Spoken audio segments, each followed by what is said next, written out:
Dis my versoek. U is die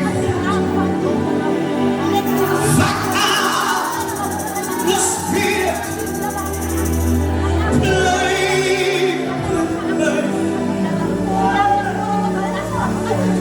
Lieve Jesus, dis my plek in die Here.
Ek is bekommerd oor ons vyande en ons verdrukkers. Wanneer die seisoen gaan gebeur, as daar 'n prys wat betaal gaan word. As iemand sy naam in die modder gesleep was in hierdie plek, en die woord verpletter aan hierdie plek en mense maak 'n bespotting van jou omstandighede. Dat 'n prys wat betaald sal word na hierdie seisoen. En 'n besoek sal afgelê word. God sal mense se name eerbied herstel. Maak die saak hoe jy ingekom het nie. Maak die saak wie jy is nie. Jou verdrukkers is in die moeilikheid. Dat die Bijbel sê, hy voer en hy is na by die gebroke van hart.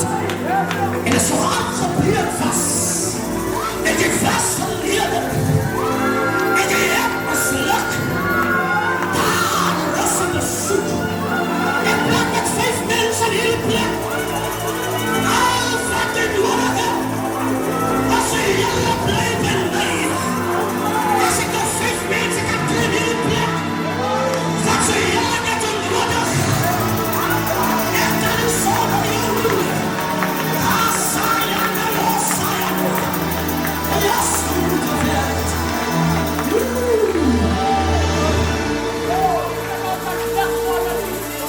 God herstel mense se identiteit. Wat gebroken is. Ek praat met iemand die binne. As jy verleder was, en jy dra die staaf van jou pyn en lyding, jou identiteit sal herstel word. Maak die saak nie dood gesit met jou naam nie. Maak die saak nie jou gisteraan op 'n spot nie.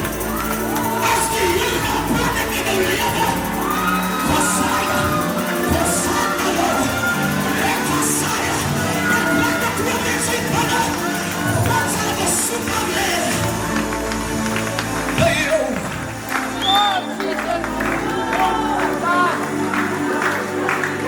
Soveel verdrukkers in die gees en is in die moeilikheid. Hulle is in die moeilikheid. Hulle is in die moeilikheid.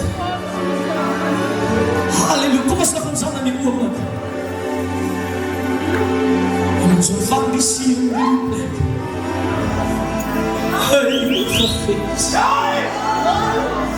balsam van vuur,